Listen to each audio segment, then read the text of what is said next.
Welcome to the ERN Spotlight, episode 5. Good to be back in person now. When Barry tells me he wants to do something different, we do it.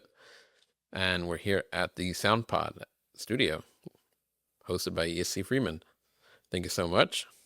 And today we decided we're going to change it up a little bit. Usually we do it virtually, and Barry's like, wants it to be a real experience. So here we are.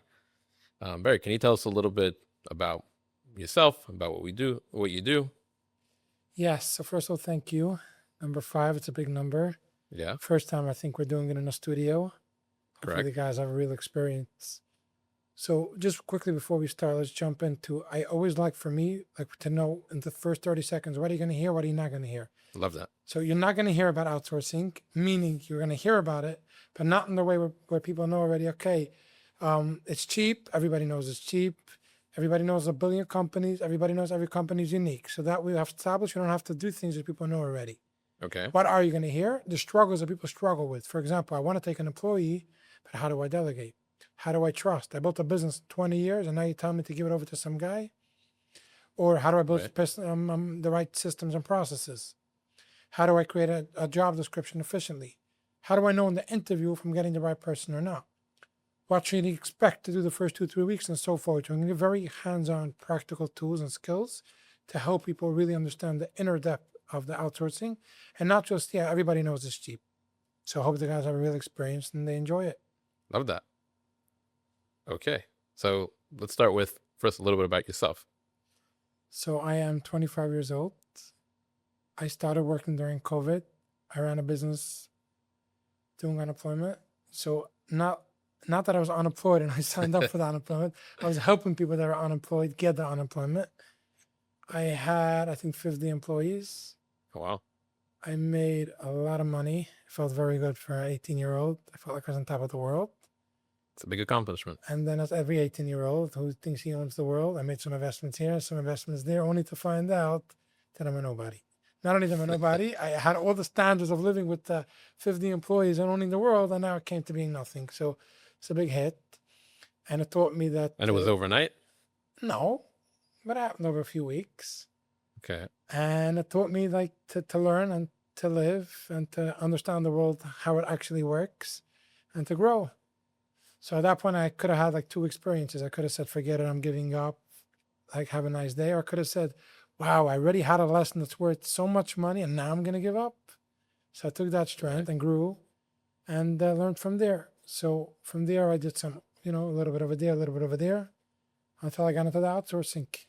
Was there just stepping back for 1 second, was there a pivotal moment that brought you in that direction, or when it all came crashing down that made you no, I'm not going to just lay around here, but we're going to go forward? So I don't think there was a specific moment. I just think I didn't know what money was all about. I thought what I made was easy and that I can make a lot more, and I didn't understand the value of how it works. So I just was using it careless, just like, any bucket, enjoying life and living it to the fullest plus. Why do we have money if not to enjoy, right? And exactly. I was like to the people that say, so I don't get it. You're going to want to go into the grave with money and just die with it. Your matzaiva should be full of hundreds. And then I learned very quickly that there's a whole journey until the matzaiva, and you're not done with your money so quickly. It might kill you before, so you live and learn. Now, how did I get into the outsourcing and why did I get into the outsourcing? I realized during my journey of doing a bunch of other things, including the unemployment, people have a lot of information and a lot of knowledge. They don't need, I know there's a lot of podcasts that are giving information, but I believe there's ultimately people have the information. It's more about what do I do and how do I apply it, or how do I use it. So there was outsourcing back then. It wasn't so popular like today. Part of, I think, the reason it's so popular today is there's a lot of tools and systems and softwares that are available today that wasn't available then, so it was a lot harder to have an outsourcing employee. But there was outsourcing. People didn't know how to use it properly. They weren't maximizing the potential, and they weren't getting the value what they needed out of it. And it's so sad because you have a tool that's available to you that can really help you, and you know that it's a great thing, and you know it's going to save you money, and you know that you need it, but you're not using it properly. And now, not only it's not helping you, if something is just the opposite, it's having the opposite effect. it's creating more damage than good.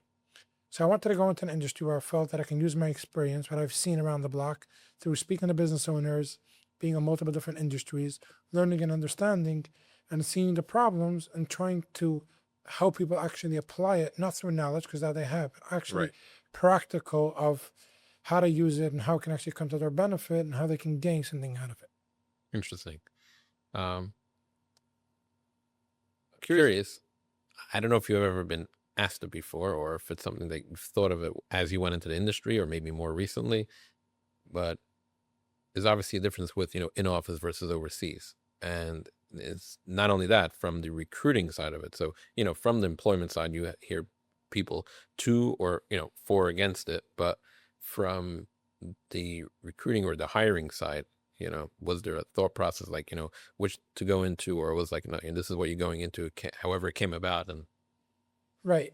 So I think it's a great way to open the conversation. I'll tell you why. Especially when it comes to local, which I do local recruitment as well on a smaller scale. We'll get into that, how I got to it if I do overseas. But people always ask, why are we paying the recruiter so much money? What are you doing? You go in on status, you're putting on a post, you're getting the same replies we can get, and you're charging us enormous amount of money for what? So I think it's a good way to people to understand what is a recruiter, what's his job, what's his role, what does he do? like any joke can go be a recruiter, right? Correct. And then I think that would be a good opening for people to understand, and especially when it comes overseas. So let's start with local. I think it's more practical for people to understand. Right. Everybody can be a local recruiter. You can put on a status, get the replies, answer them, sift through, qualify, and find the right person. So why do you need a recruiter? Granted, you get the replies. So why do you need a recruiter? Very, very simple. Every business owner has three things: time, how much money, Okay. and how much you can physically do. So every business owner has to make the decision. How much time is it going to take me to go through all the replies? What am I doing in the other time that I'm giving away now because I'm going to use my time for this? So how much money is that costing me? And how much is that affecting my company? And then it's also about, there's a recruiter also has access a lot of times to certain things a business owner doesn't have.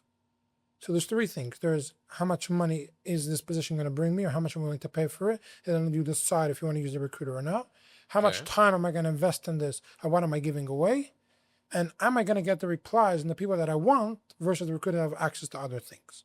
Now, from the recruiter point of view, the recruiter, number one, has to put in a lot of money to search to get you the right people. The recruiter has to invest a lot of time to qualify, interview to get you the right people.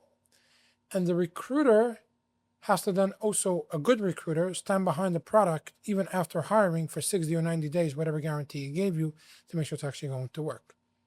So in the recruiter's defense, they don't charge you money for finding your person. They charge you money for doing the whole 9 yards to make sure you have the right person and it succeeds. It's kind of like a shotgun. If you calculate the amount of hours they put in from putting out the search, just that alone takes time, coming up with the keywords and the organic that's going to work out to get the right searches, to get the right people to qualify to even be on the right track. Or sometimes even starts before that is getting the clarity from the business owner what's even hiring for, because a lot of business owners don't even know what they want to hire. Right. And then it's searching, qualifying, vetting, interviewing, placing them, going back and forth, and then actually making sure it's going to work. So if you calculate everything, a recruiter sometimes ends up making $5 an hour. That's true. That's on a practical level. So that's local. Now let's go a little bit deeper to overseas. Overseas, there's a lot more problems. Problem number one is internet. And internet is just a small example I use because everybody's busy with that. Okay. So I had a worker and I used them, and there was a hurricane and there was a storm, and boom, I don't hear from them anymore. So that's on a very practical level. But then there's a lot of bigger issues. There's cybersecurity, there's IT, there is making sure he shows up every single day. There's being productive, there's management, there's reports, there's KPIs.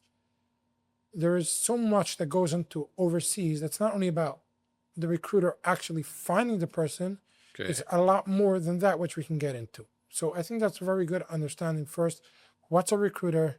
What does he do? What's the difference between local and overseas? So the main difference between local and overseas when it comes to recruiter is one thing. It's more work, more in depth, more security issues, more things that can go wrong, and more things to be aware of to learn how to deal with the situation. But in both cases, tell me if you would disagree that for both local and overseas, what they're doing for the business owner is it's a full-time job.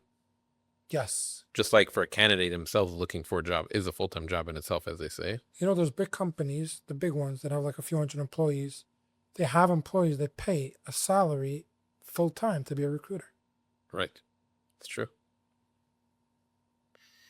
Now, let's just putting those things aside for a second, jump, right into the, as they would say, the elephant in the room to address the elephant in the room. It kind of, maybe it's two separate points, goes together, but you could tell me a little more. How much do you hear, or is it a big fear of people when it comes to culture, language?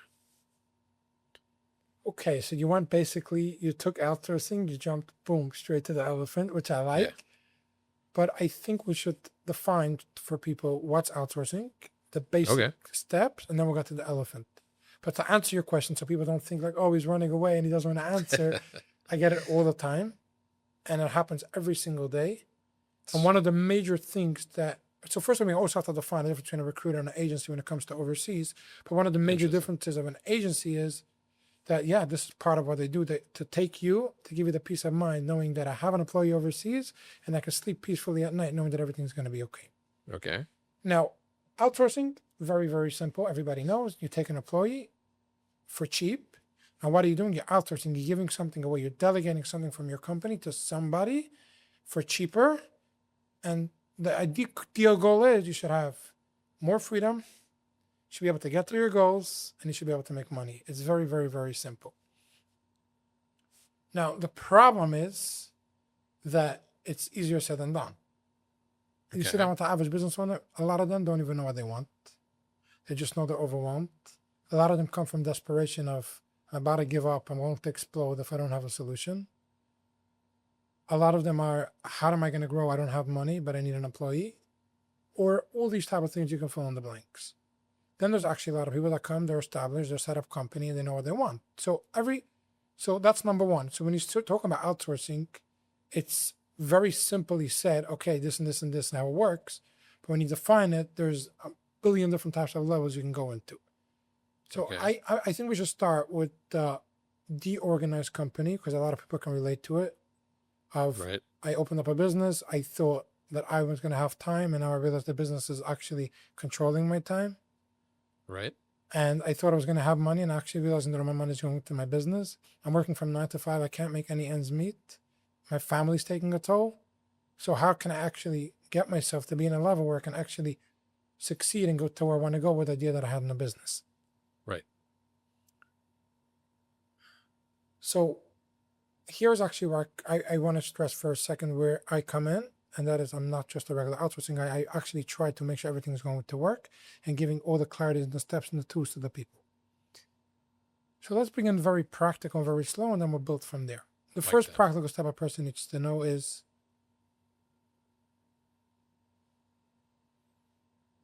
most people open up a business because they see a need or a problem or a void, and they feel like people are going to pay for this solution that they have to make the people's life easier.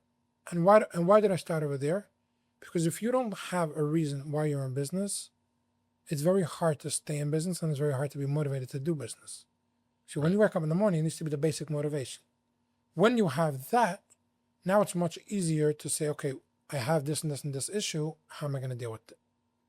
Number one. Number two is, if you're unsure of where to start or where to begin, I think the easiest and most practical way to do it is very simple. Is take 2 weeks, take a pen and paper. Every time you have a struggle, you write it down. Okay. You'll be surprised how set up you thought you were, only to be disappointed that I didn't even begin to touch the surface. And that disappointment is actually the first step of recovery of, okay, now I'm actually going somewhere. The awareness of it. The awareness of it. Correct. Once you have that awareness, right, then you can kind of say, okay, I want to hire an employee. Because what's going to happen is, if not, you come to me, I don't know, my business is overwhelmed. You got to help me. What? Okay, so I give you an employee. No, this is not what I need. This I'm good. Give you a different employee. No, this is also good. So what are you hiring for? I don't know. I'm overwhelmed. Doesn't work. Once you established a spreadsheet, then you have what to work off. Now, it may be very likely that you have the spreadsheet. You might be like, okay, I have these issues. How do I go about it? Good. So you're not even up to the step of hiring an employee yet. First, you need to Right. become the person that's ready to hire an employee to work with an employee. Right. So how do you do that? For both sides, success. Correct. So how do you do that? See, here comes an art of delegation. So there's two ways Okay. to delegate, and I think it's pretty simple. I'm not saying it's an easy thing to do, but the practical calculity of doing it is pretty simple. That is number one, to understand the role of a leader. Okay. And the role of a leader is very, very simple. I was actually in a course today, and I heard so many different ideas of a leader, right? A leader can be somebody who builds something great. He innovates the world to a higher place. A leader could be somebody who takes people and takes the best out of them and helps them grow through him building a company. Right. Right. And there's so many other things a leader can be. But ultimately, the idea of a leader is to build something bigger than himself and empower the people with him and to bring out the best of them, to help everybody succeed and to grow. So a leader will never raise a voice. A leader will never yell. A leader will never get frustrated. A leader will never blame. He'll never point fingers. And I'll always say, it was my fault. And then say, but now how do we build better? How do we become better? When you understand that, it's not, okay, now I'm going to outsource and take a worker and be like, okay, these are all the tasks I want him to do. Because it's never going to work. Why is it never going to work? Number one, the person's not going to be clear what you want. Right. And number two, it's because if, let's say, today you want him to purchase something on Amazon. Tomorrow you want him to answer customer service. The next day you want him to reply to an email. The next day you want him to create a graphics. So if you're now in the stage of him creating a graphics and he's still busy doing the emails, now he's already a bad employee. He's not doing what I want. True. But if you know that your job is to be a leader, so then it's very, very different. You say, okay, this is my sheet. I have 40 things I want to get done. Let me interview somebody I think has the skills to get it done. Okay. And instead of giving him the tasks, I'm going to do something else. I'm going to work with him, let's say 10 out of the 40 things. And my goal is going to be to empower together with him to get these things done in the best way possible. So, we always hear this thing about work smarter, don't work harder. It's not only for a business owner. It's for the employee you're hiring as well. Right. It's to make him be more efficient. So now it's a whole different way of outsourcing. It's not that I'm giving away something, not of the business, not tasks.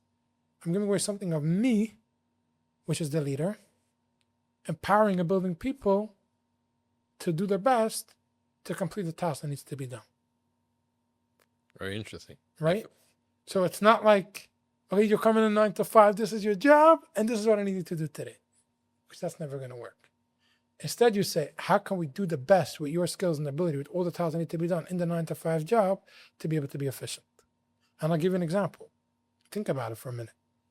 You know how many guys have outsourcing people don't know this, that outsource to other people? I'll give you an example. If you hire a CEO from an outsourced country, then New York would have been, let's use an extreme example, $1 million a year. Okay. And you're hiring him because now you're only paying him $100,000 a year. You're saving a lot of money. Right. But don't hire that guy to do your $5 tasks. Hire that $100 person to hire somebody under him. It's going to cost you $1,000 a week. So you're using this skill and his skill, and everybody's succeeding. So that's step number one about delegation. It also helps to know what type of person I'm looking for. I'm not looking for somebody to answer my emails. I'm looking for somebody to be a part of my company, to help me with the tasks that I'm struggling with the skills that he has to be able to grow. Okay. Now, why did I take 5 minutes to elaborate on this? Because it eliminates a lot of the questions that people have. So what's my job description? Or what's his task today? How do I measure success? Or he didn't get the task done. Now eliminates everything, because as long as every single day he's making little baby steps and he's innovating together with you, now you're growing a company. And by the way, building a company, every week there'll be new challenges, and every week there'll be a new job description. So you're ultimately gaining, because you're gaining a person that can handle everything that's going to come, and not just the one paper you gave, and now there's 20 other ones that need to be complete. Interesting. So I've seen actually, and I've, you can see the difference, speaking to many business owners over a couple of years and working different jobs, that there's some places where, they have that fear, or maybe they have a good relationship with the manager, with the boss, but it's, even if they have a somewhat of a clear description, but like you said, it's, oh, God forbid that email didn't get responded to. And even if they were at fault, but then you see the opposite, effect, where other places where, if they miss it, they take accountability, but most of the, many times, and I would say majority of times, they'll actually do a lot more than what you tell them, even take off a lot more from your plate, because they have that empowerment. Correct. Interesting. So, and you would say that this applies to both local and overseas? Like, is there a different dynamic, or? One of the biggest mistakes I see people make is they take overseas employees, say, oh, he's so cheap, whatever, there's no rules, there's no systems, there's no processes. It's just a cheap employee doing whatever I need. Reality, local and overseas is very we could dump everything on him because he's not here. He's 100%. And then they complain that it doesn't work. Reality, local and overseas is basically the same thing. Now, there's obviously things in overseas that you don't have local, for example. Okay. And there's good and bad. So the good part is that you can work overnight, because his morning, that is your night.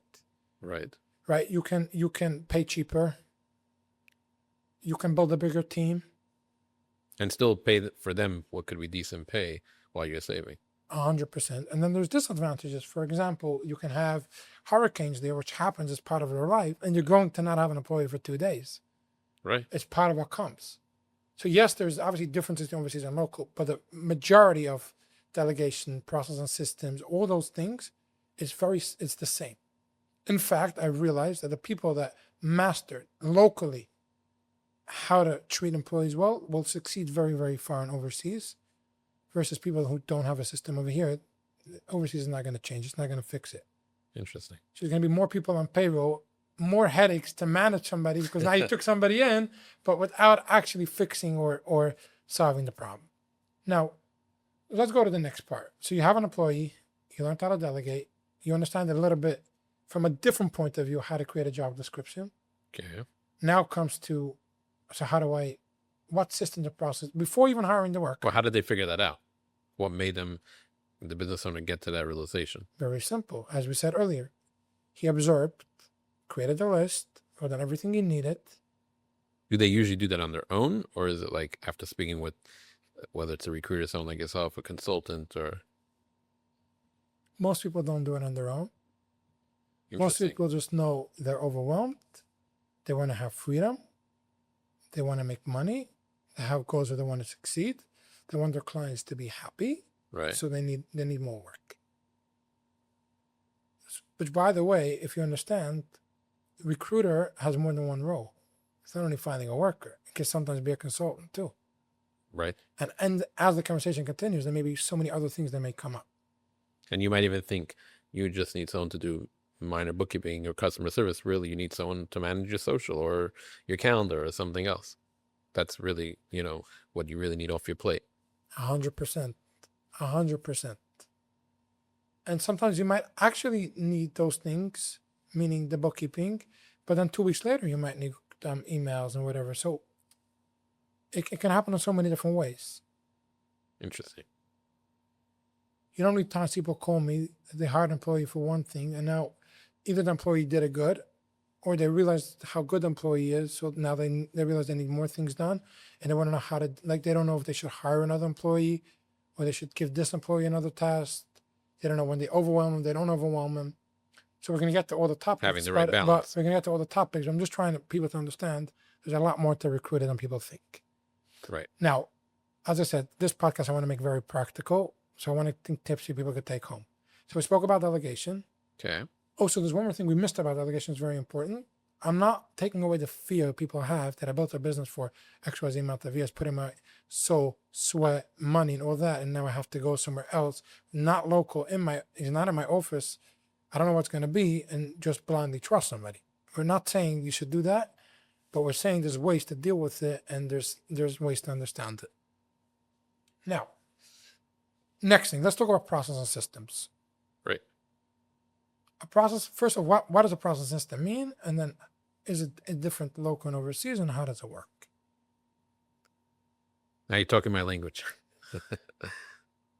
So there's a few different types of process and systems, right? There is, let's use a practical example everybody knows today, AI, right? Then can be a process and system of setting up a sales team, completely different than answering emails and doing customer service, and so forth. And a process for the sales team. Correct. My point today, when I came to the podcast, is to be controversial, be very different, because the normal, everybody knows. Right. Okay?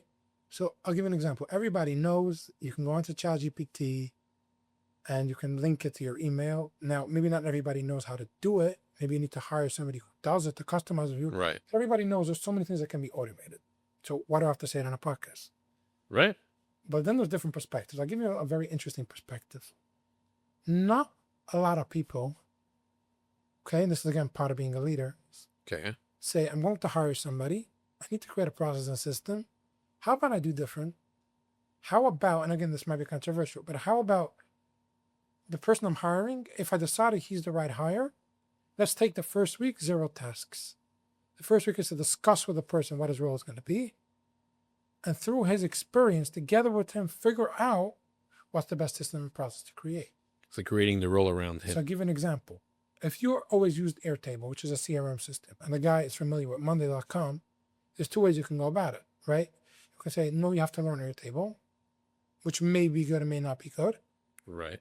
Or you may say, you know what, for this part of the company, for you, let's use Monday.com because you're going to do a lot better because you know it. Okay. So it's a very interesting way of creating a process and a system.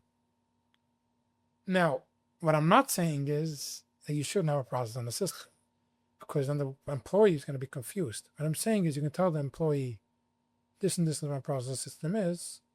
Is it going to work with you or not? If not, let's figure out how we can do it to work with you. Okay. Now, how do you create a process system is very, very simple. I'm talking about the first step. If you know what you need, the 40 tasks, as I spoke earlier, then you can automatically see what process system has to create. So I'll give you an example. If you're struggling that the sales team has too many open leads, then figure out how to create that system. If it's too many calls are not being answered, figure out how to create that system. What I'm trying to say is, people think there's like a rule. The rule is, I open up my business, this and this and this and this is how the process and system is supposed to be. No. Every business is different. Every situation is different. Every person is different. Figure out the right process and systems that are going to work for you. Right? And even when you figure out the right process and systems that are going to work for you, you're going to have to pivot. A week later, you might have to be flexible and change all that. That's true. But if you know what your company, if you know, that's what I said in the beginning, let's recap. If you know why you're in business, what your mission is, and you understand the job of a leader is to build people, and you know your tasks, now you know what to work with. Okay. So I think people are pretty clear now how to delegate. I think they're pretty clear how to do a process system. Now, no, I didn't tell you what process system to create because I don't know your business and I don't know where you struggle. But I gave you the mindset that you should be able to practically know what tools to use to be able to do it on your own. Is that something that you occasionally step into? So for my clients, yes. But obviously I sit down with them and understand what they need and what they're struggling, what they're not struggling. And we help them. But then I have people that call me all the time. I heard you help people with process systems. What would you recommend? I don't know. What do you mean you don't know? You've been doing it. Yeah, but I don't know you. I don't know your situation. But I can give you practical tools of, if you know what you need, it's usually pretty simple of how to find the right tools. Okay. Right? Yeah. Okay. So now you delegate, you have processes, systems, and you also know how to create a job description. Now comes the hiring part. Okay. Right? Yeah. So there's two types of people when it comes to hiring. There's a person that says, I have a list of questions. It comes prepared, which is great. I'm not saying right or wrong. Then there's the person that says, I don't know, let me speak in 2 minutes. It sounds good. Okay, whatever. Let's get it started. Have a nice day. Let's get the roll. And then there's the person that he's going to ask the tricky questions. He's going to figure out a question that nobody else asked. And if the person can answer it, then maybe he'll be satisfied. Which way is right? Which way is wrong? It really depends on the individual, and it really depends on the person. It depends on how the person feels. But one thing I will say is, don't come to an interview and ask, so how long have you been working for? Oh, 5 years. Yeah. So now you know if the guy is good for you or not, because you worked for 5 years. Now, of course, you should ask, get the feel, get the experience, get his background, see what he's familiar with, see what he knows. But always try in the interview to find a question or two that if the person can answer that question or two, now you know he knows his thing. So I'll use Amazon for example, right? If somebody knows what PPC is and Amazon is, and it's not relevant what it is, then you know, okay, the guy knows a little bit about Amazon. Right. That's the idea. To always try to find something which you can practically take home, and not just, okay, he has 5 years of experience, the English was great. Yeah, I think it's going to work. How much is it? Now, there's also in the interview, when you're hiring a graphic designer, you can say, great, show me your portfolio, show me your work, let me see what you've done in the past, which is, again, actions speak louder than words. It's more of a practical thing to do. Great. The interview's done. And now people have like a dilemma. More often than not, I have found that there's much more harm in deciding and then deciding a few months later that, okay, maybe I'm ready to start, than starting right away, and damage-wise. Okay. And I apply it practically to me. When I started my business, I was making very little money. I needed a secretary. And I was like, I'm not going to hire one. It's too expensive, whatever. So what ended up happening? I was drowning in my own tasks. I was kept on opening the same doors, kept on getting to the same places, and I wasn't growing. If something, I was just more in a bigger problem, more in a bigger bubble. And one day I met somebody, actually a coach, and says, you know what your problem is? That you cannot afford not to hire a secretary. That is your problem. Because you're stuck on the $200. In reality, how much more can you get? Right. So if you made a good interview and you liked the person, I'm not talking about if you didn't like him, if you liked the person, give it a shot for 2 weeks. And you know what's going to happen after 2 weeks if it didn't work out? You'll be smarter what you need. True. You know what you're looking for better. You know what to avoid. And maybe maybe one good thing came out of it. It was already worth it, everything. Okay. So now you hire the worker. First of all, am I clear? Any questions? Yeah, but let's definitely some questions, but let's I want to hear the full process first. No. Let's. I want to hear your questions and we'll continue because too much information for a person to observe because it'll be overwhelming. That's why we break it down so it's clear. Sure. If you understand it, hopefully other people will understand. Right. Well, I mean, I deal with businesses and employees from both sides, so on a daily, so maybe a little more privy, but it's always good to hear. Nothing like hearing firsthand in this kind of light versus when you're just talking about general business problems or whatnot. So, at what point, when someone comes to Hireonus, at what point do you get involved? Is it from they feel overwhelmed and you're already consulting there potentially if needed, or is it you guide them, but which obviously is involvement, but it's more of a broader outside level, and then more like from when they're ready to hire? No, so I get involved from the first phone call the person makes to me. But how I get involved depends on every situation. Okay. Some companies have 100+ employees. They have a good process system. They know how to delegate, have a structure. They just need more talent. And they want to come to the right company that can provide it and take care of their needs. And there's people that don't even know where to begin. So according to where the person stands and where his level is, that's according to where I get involved. Okay. But what I do, and is very unique, is I don't just give you a worker. I really make sure in every aspect that the worker is going to succeed. So if a person needs coaching or consulting of how to delegate, I'll help him, which that alone in itself can be thousands of dollars worth of value. If a person needs help creating a process system, I'll help him, which that alone could be value of thousands of dollars. Now, again, we do smaller companies, do bigger companies, and every company is according to what he needs. But my goal is not only to give you the worker, my goal is to make sure that everything that needs to be done for the worker to succeed, including after hiring the worker, will happen and will succeed and will be in the right direction of what the person needs. Okay. What would be a difference in, because you mentioned that larger businesses, and naturally comes with experience, anything in life, right? So what challenges would there be for a more established and larger business versus a younger business that's, like that overwhelming stage? But, obviously they're to some degree the larger one because they're still coming to you that they need somebody, or whether they're overwhelmed, whether there's just they know they need XYZ taken off their plate. What's the challenges that, the newer businesses might not even know what they need, right? But what would be the challenges by the more established business? Very good question. So first of all, they need an office. There's HIPAA compliance. Okay. Cybersecurity. Are these things that people don't even think about a lot of time? No, majority of the companies know what they need. They're structured. The smaller ones maybe not, but the bigger ones, yes. Payroll. Okay. Yeah. Okay. But do the larger ones sometimes need help, like even if they know they need it, but like setting it up or whatnot, or are they usually like, if they're coming to you at that point, they already know? Most large companies don't need help set up. They just want somebody who gets them, understands them, can give them the right workers for the right price, efficient enough and quickly enough, and somebody that's familiar with all the rules and regulations and can make sure everything is according to the way it's meant to be.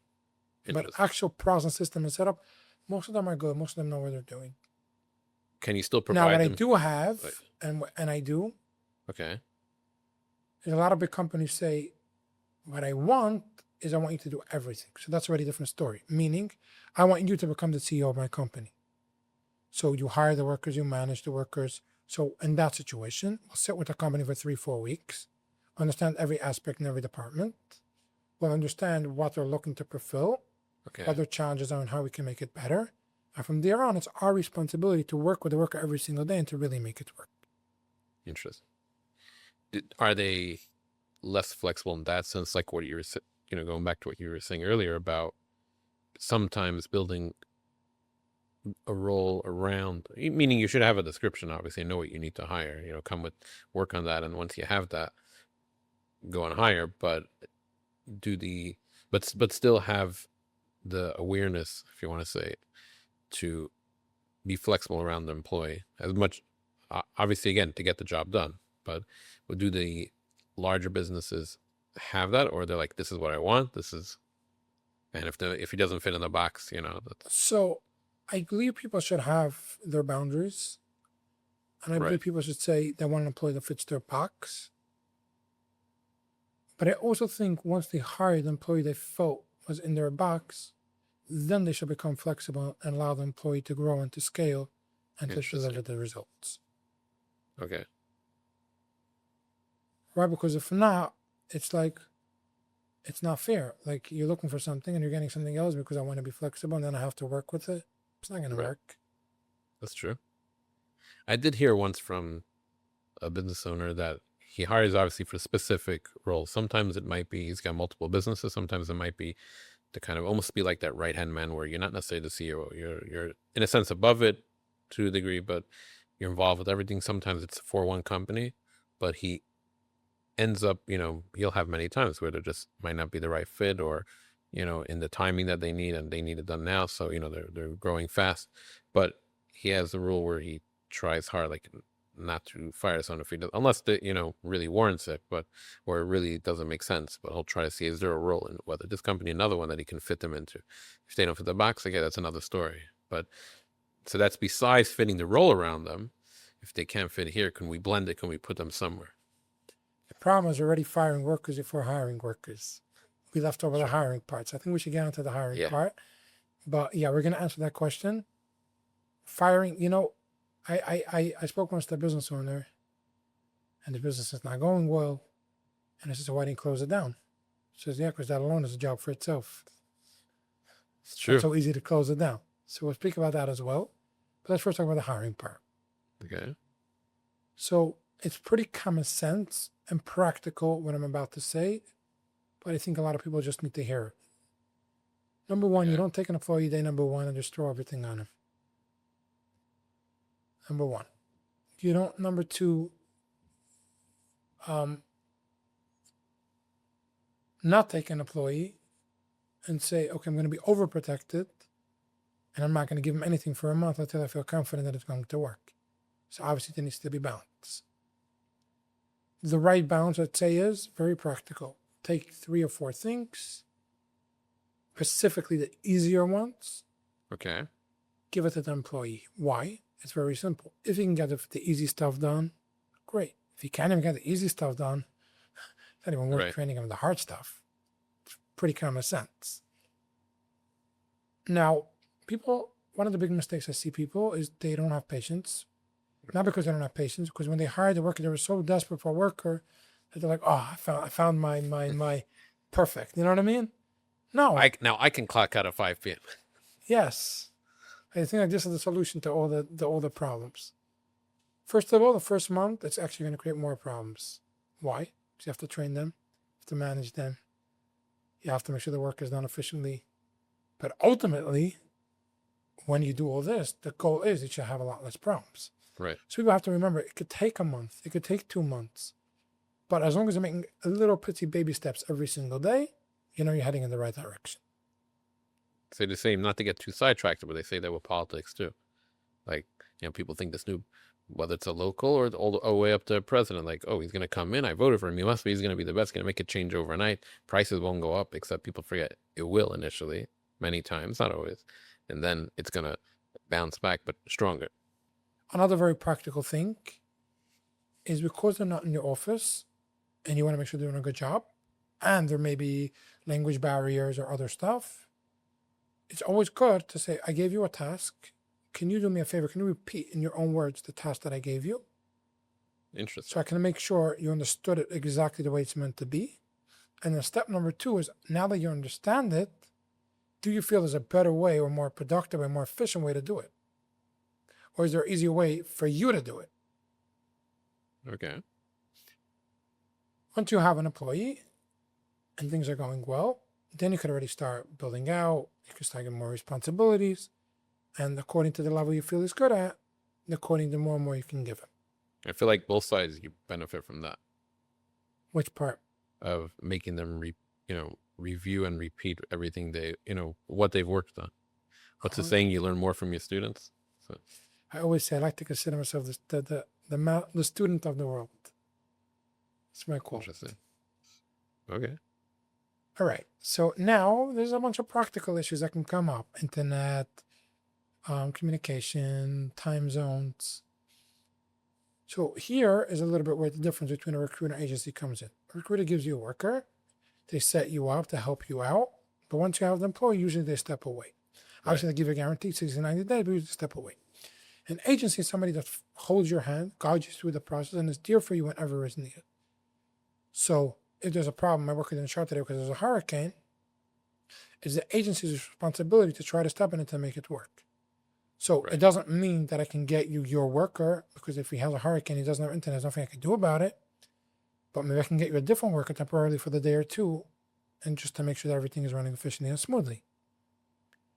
Right? Or a bunch of other practical ideas that we can do. Okay. But you know what? I'm so happy that people know all these issues. people always come to me and say, overseas, there's internet problems, there's time zones, connections. You say, I know why I love it. Right. I say, great, because now we're going to hire your employee. At least you can be realistic to know what's going to happen. I love it. So when it happens, don't get it all set out of place. And why is that important?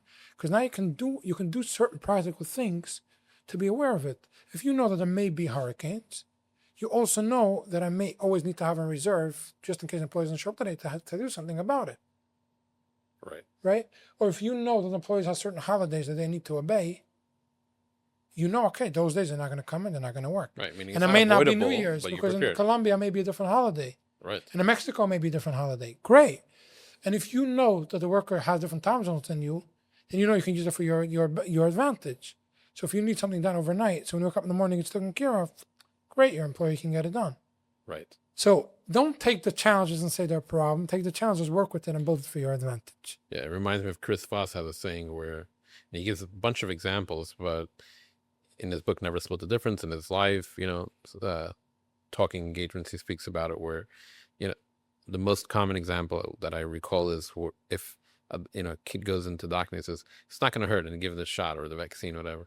Oh, what do you do? Versus saying, you're going to feel a pinch or something. And it's like, oh, that was nothing. Because you mentally, you're prepared. So your mind, psychologically, like, oh, you're expecting the worst, but you're prepared for it. Right. 100%. I like that. If you expect for the worst, then you can hope for the best. If you hope for the best, you can expect for the Meaning worst. not to be fearful, but at the same time, have a level of preparedness. Okay? So I learned something from you today. Just don't go in too much into fear mongering and go all the way to extreme. Where some people try to, they say under promise over deliver. There is truth to that, but don't over, do it where people can see through that. Correct. That's my personal philosophy, opinion. Right. I never liked that line, under promise and over deliver. You basically telling an employee you can come in here, you don't have to do anything. I always say over promise and over deliver. Right. Okay, so I think I gave you the basic rundown. Okay. I think the only thing we still need to address is maybe how to fire a worker. Interesting. Right? Is there anything before firing the worker in the technical part of outsourcing that you feel that your audience wants to hear, or questions that an outsider can have? Well, it's almost like it's cliche, but like you mentioned earlier, and we didn't get to it enough yet. I mean, you have the security and the systems, which you pretty much addressed, but what about AI? I mean, everyone's talking about it's going to replace in-person jobs. Why want to replace overseas, or how do they leverage it? First of all, it is replacing overseas jobs, and it's a great thing. Wow. You know why? Because I always tell people, AI is not going to replace humans. AI is going to bring out the best of humans. I like that. And when AI gets to the place where it's going to replace humans, we're all in trouble. Not only the overseas people, the whole world has a problem. Right. When you train that boxer, you saw that video with the boxer, they trained the AI robot to be a boxer. Okay. And he started kicking, and it took 25 people to calm him down. So then we all have a problem. But second of all, it's the same idea like the bubble with the .com of the internet, right? People said the internet's going to take over the world and there's going to be no more jobs. How many jobs does the internet create? A whole new set of jobs. AI is going to do the same. People are always going to work. People are going to need to make money. And it's going to always be a point where there's going to be more and more jobs. And then if we get to the point where Elon Musk said that in 10 years from now nobody's going to have to work, I'm pretty excited to see what's going to happen, because I can't predict now what it's going to be. Right. But also, the good part about AI is, I actually asked AI once, I said, do you think overseas employees are going to replace you? He says, no. I said, what do you think? AI says, I can only write the script. We need people to implement the script. Interesting. And I think that's what AI, it's not only about overseas people, I think it's in general. Now, why does it affect overseas more than local? Because if you were doing overseas because you wanted to save money, and now you can go AI and you can save the money, yeah, it's a problem. But in the same point, there's so many more jobs that are being created. And there's so many things. I'll give you an example. Who's going to oversee the AI? Right. So yes, AI makes less mistakes than human, and that is true. But if it does make a mistake, who's going to correct it? Well, it's like as we came along with technology, right, over the last century, from cars to planes to computers, like you still needed people to man it. 100%. Yeah, like the pilot might put it on autopilot, but they still gotta make sure that, they're there for takeoff, landing, and if there's a storm. I mean, you hear stories of pilots like the famous one in the Hudson. Like that's not something that maybe one day, maybe today, I don't know, but I don't know that AI is there where it can land it in that kind of precision and skill set without crashing and not one casualty. That's I like a never human knew. decision. I never knew how far AI is going to go until I saw that they say now that eventually in time, AI is going to be able to build a house in one day. Don't even ask me how. So if anybody thinks we scratched the surface of AI, we have a lot to go. Right. I think that will be pretty insane, but in a good way.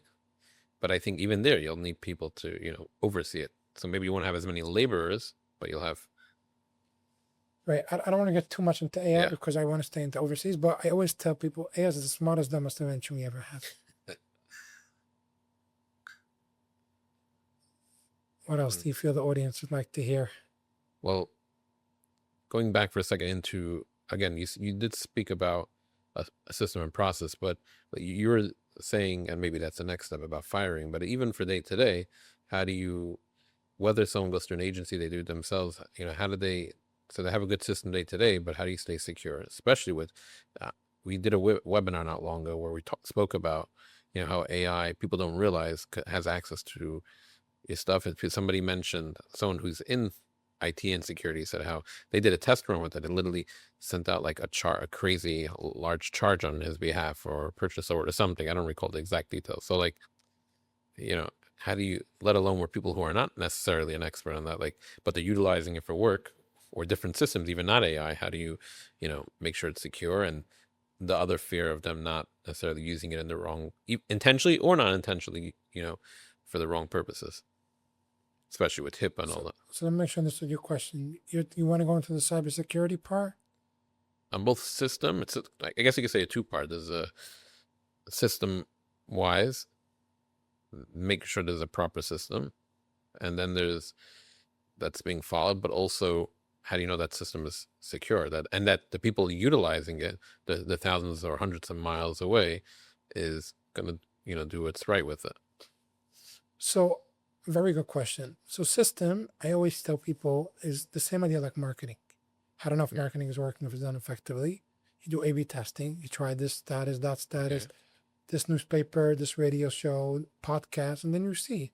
And then whatever works, you double down. And then it comes to a point where that double down doesn't work anymore. You go into a different alleyway. Process and system is kind of the same thing, just a little bit different because it's a little bit more structured.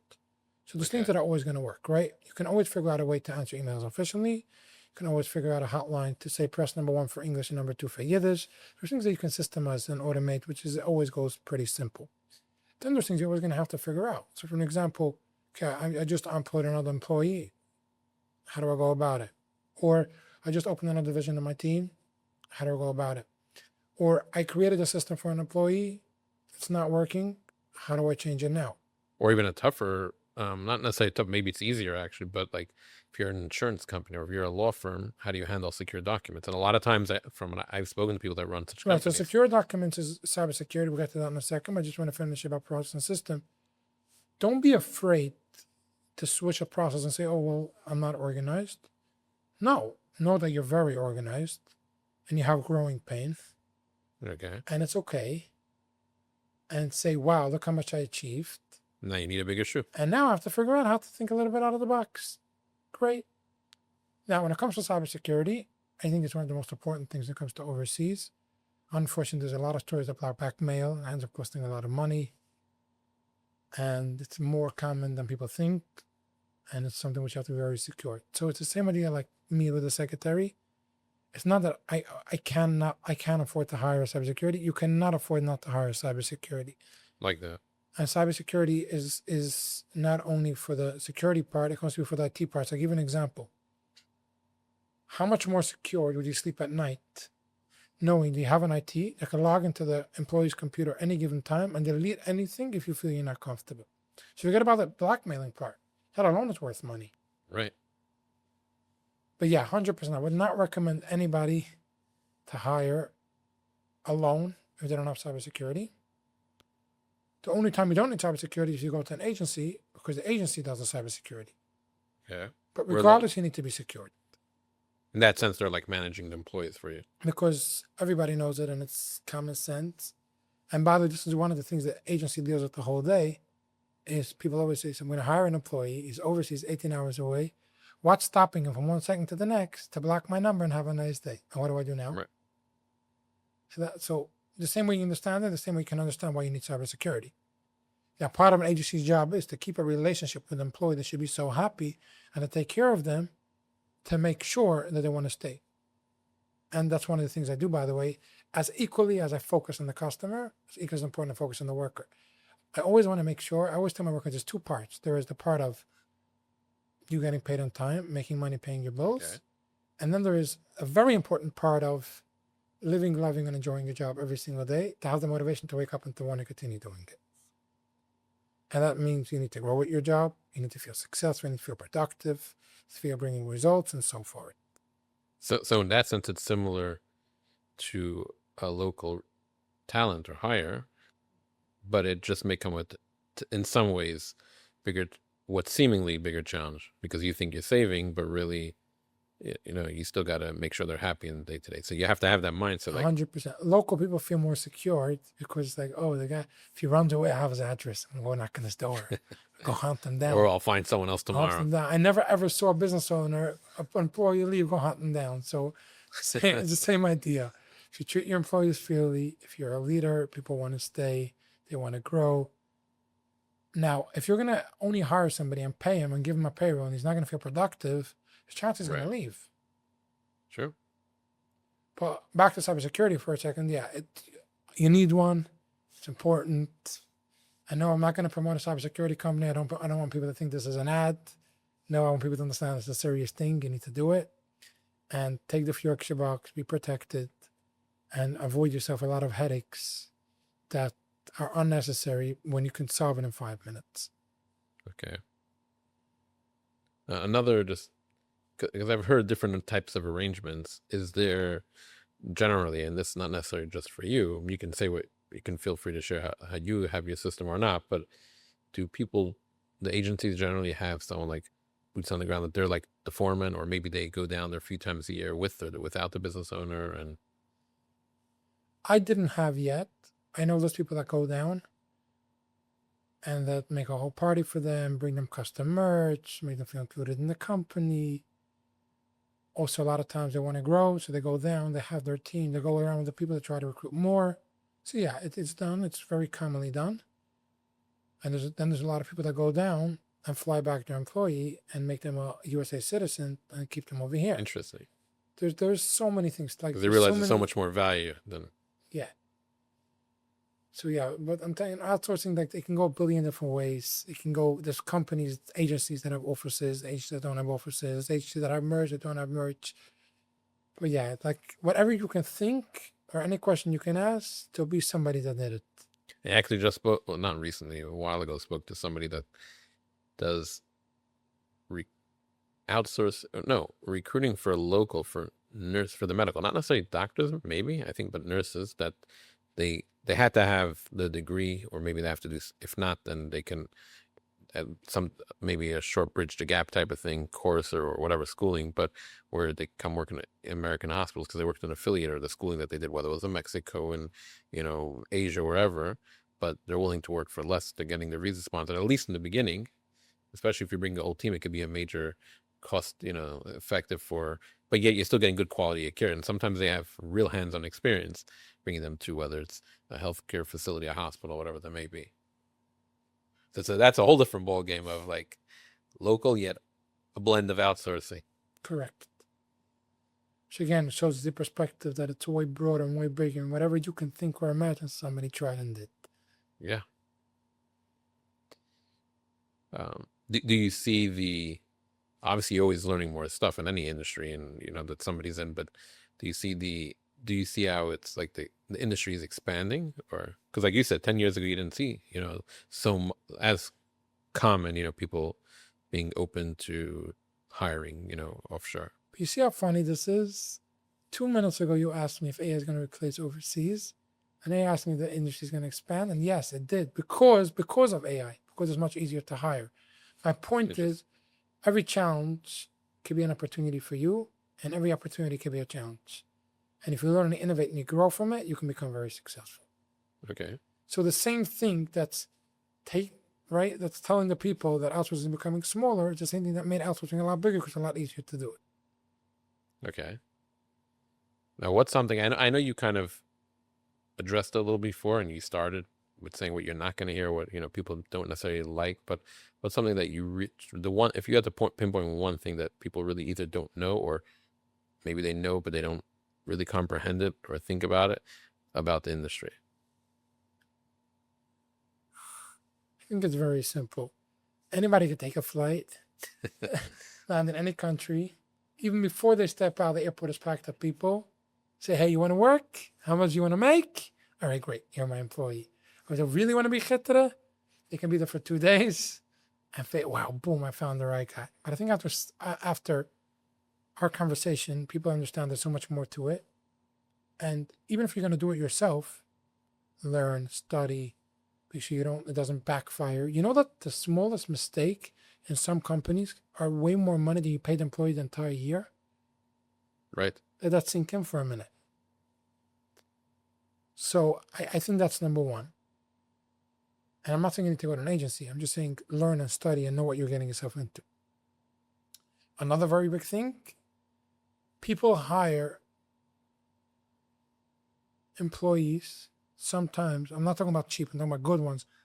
That in New York would be equivalent to $500,000 a year. And let's say they're only paying them $50,000, right?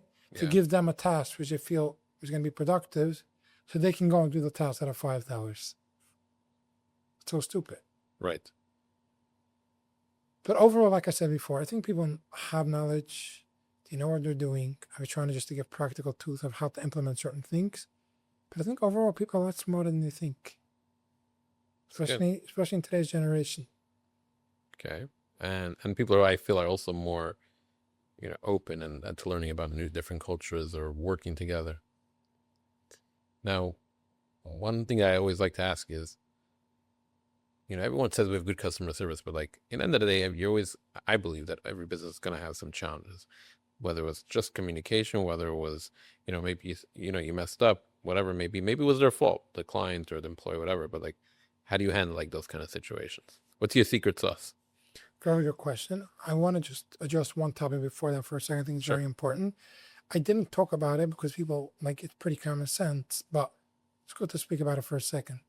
People always say, I want to hire someone for customer service, he doesn't have a good English. What do you think? You think the agency is going to say, wow, such a big issue, okay, don't hire? Or the agency is going to be like, okay, great, I heard this concern 100,000 times, let's make it work. My point is that any question, any challenge, anything that you think is a problem, or you think you're the first, I'm the smartest guy, I just invented a problem. I can't answer that. They don't have a good English. Okay, we heard about it, and there's solutions, and we can take care of it. There's a whole industry around. And there's a whole industry around it. So I just want to make that clear. Now, to the point of how do I handle it? So for me personally, I always say it's my fault, even though it's not. You know why? Interesting. I'll tell you why. Because this, it's my fault, right? Now, what's the practical answer? So how do we make it better? So ultimately what ends up happening, everybody gains. If I don't say it's my fault, not only we don't address the issue, now it's a whole argument if it was my fault or not my fault. Right. And what did we do? Nothing. Now, it may not feel comfortable to say it's my fault. Right. People might say, well, you make so many mistakes, I don't want to deal with you anymore. Okay, so don't deal with me. But it's much practical that way than, okay, where are we going? Recently somebody told me they've seen many business owners that look, and they might be very successful, but versus having people who are successful, but they've been at the bottom multiple times. And, somebody said, that's the kind of person I want to do business with because he's made mistakes, whether with his clients himself, he's been bankrupt, but he made it back up to the top. That says a lot. So and it takes talent, skill. It's like the famous question, do you hire an employee from the bottom up?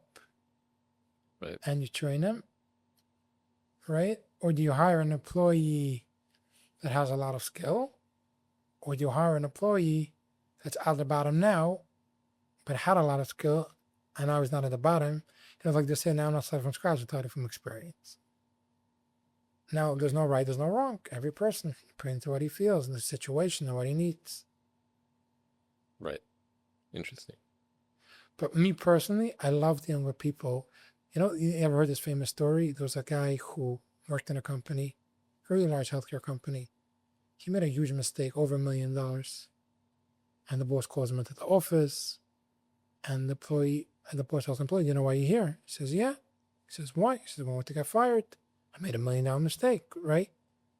And the boss looks at him and he says, do you think I'm going to hire a person that just had $1 million experience and knows not to do it again?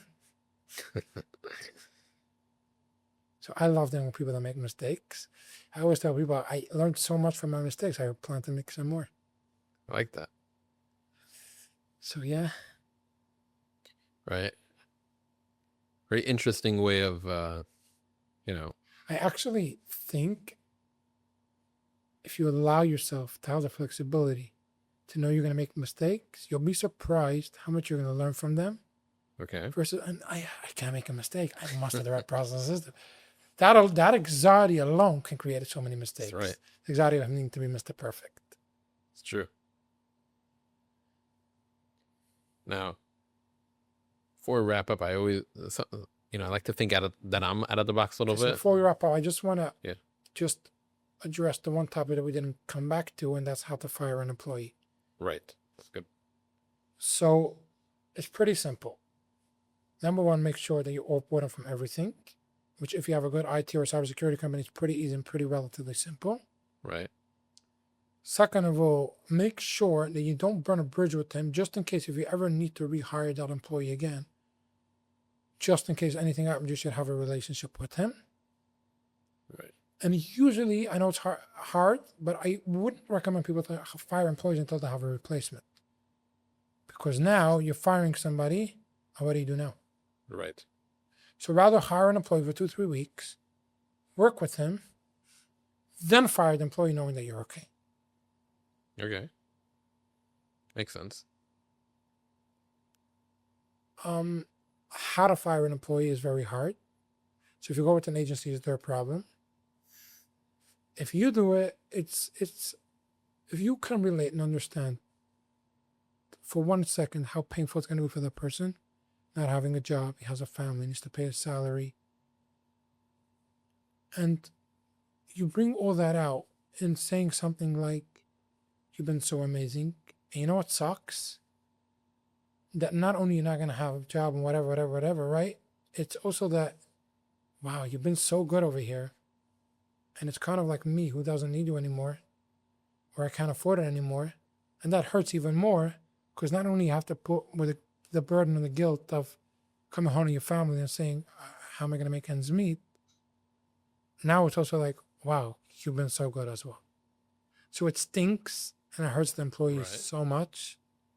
But in reality, he goes home, he has a smile on his face. Because at least he knows he did whatever he was able to do, and it wasn't his fault. Makes things a little bit easier. But if you're going to fire the employee, say, you sucked, you were so bad, why? You're going to let him go anyway. Nobody benefits. You're going to let him go anyway. Why do you have to be so mean? True. Because it makes you feel better. For 3 seconds of your ego. Yeah. That's a good point. Now, there's one more thing I want to wrap up before we wrap up. Whether you're going to take local, overseas, or not hire an employee at all, one thing remember. As a business owner, we all have the same 24 hours in our day. So as successful as you can be in your 24 hours a day, that's how successful and how much money you're going to make. Okay. So if you're never going to learn to delegate, to build the right system, the process, to become something bigger than you, then start living your budget according to how much you're worth it. Like that. Now, before we wrap up, one question out of the box. What's something that people don't know about Barry?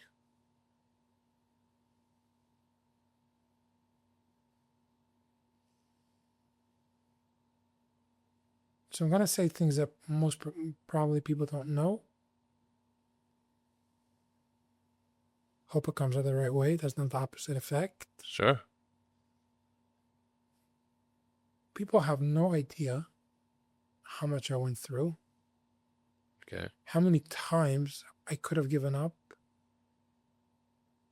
and how much I was determined not to give up, and how much I learned from it and became the person that I am. And I'm still constantly in the learning stage. People have no idea how much therapy I went through. What, you're saying therapy on a podcast? Yoy! Yeah, I went through therapy.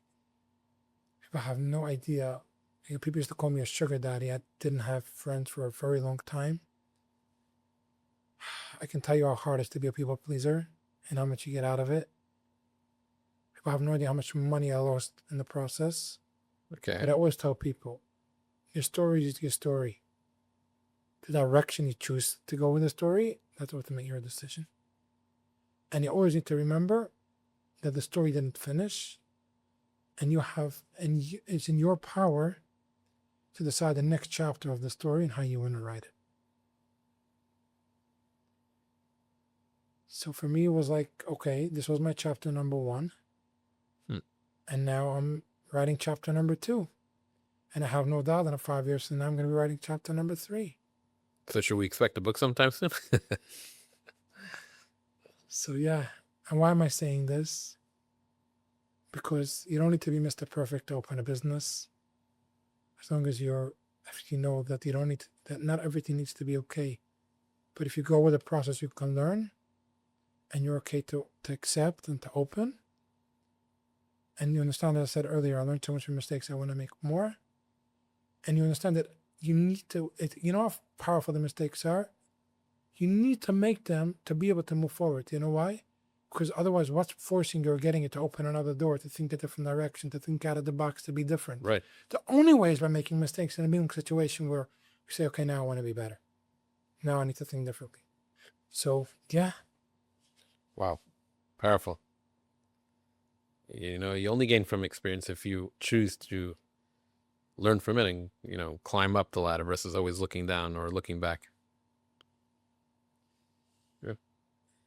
So, Barry, it's been a pleasure. If I can wrap up everything Sure. I said, most of it is common sense. People have a lot more knowledge than they know. I think when people stay stuck is when their anxiety says, well, we need a process and system. Most people have such a good process and system, and they would just step back for a second and see how far they come and how much they're learning and how much they're growing. And that's why they need a better process and system. Not because they don't have one. Everything changes. And if people would understand that, yes, you have a fear of delegating because you built something very powerful and you don't want to give it up, but yet you built it because you want to be a leader, and a leader means empowering other people, then the whole delegation becomes different. It's not tasks. It's doing your mission. It's doing your purpose. It's being the person that you want to be. It's building and becoming something more powerful. If people understand that overseas are human beings, Right. which have experience, and you can actually have conversations with them and grow with them, and if you work with them, it can be very powerful. It's a whole different ballgame than I'm just hiring a worker. And again, I just want to leave this off. People should understand they're a lot smarter. They have the tools, they have the information. And if they zoom a little bit out and they focus on the bigger picture, and I say, how am I going to scale this up from 25 employees to 250? And how can I be me to empower others to get there? To realize how far they came and how good they are and how much growing pain they have from a really good place. Wow. I like that. This is, you know, the purpose of these conversations is not just to promote businesses. It's, you know, we do at the ERN. It's to really, yes, to businesses to help them succeed more, but really showing also and educating, but more than, again, that information's out there, like you said, but really learning who's behind the business, why are they doing it? And, you know, this is not to boost your ego a little, it's one of the first times where, and I've heard different sides to it in many conversations I've had, but, you know, to have a mission or whatnot, but one of the first times where I can, you know, people talk about leadership, but especially coming from someone who's in the overseas industry, you know, talking about how it ultimately all goes back to, if I would sum it up in a few words, it's leadership, being a good leader, whether it's overseas, whether you're an employee, whether you're a one-man show, And this is what we like bringing to the network for people to see. 100%. Thank you so much. Thank you. I hope people practically learn something out of it, not just, oh, okay, another guy about outsourcing. And guys, I invite you to go to any company you like. This wasn't about business. This was about, I always say, it's our job to just do what we can. So hope, it was helpful. And I hope we can learn. Well, very great interview. Where can people find you? Where can they, online, or where can they call you? I don't know, look you up. So I have a website. I always tell people a website is the face of a business. 99% of the times people hear about you, straight to your website. It's a reliable company now. So it's info@hireonus.com. Okay. Then we have the regular number, 917-533-9953. And that number has text and WhatsApp. Awesome.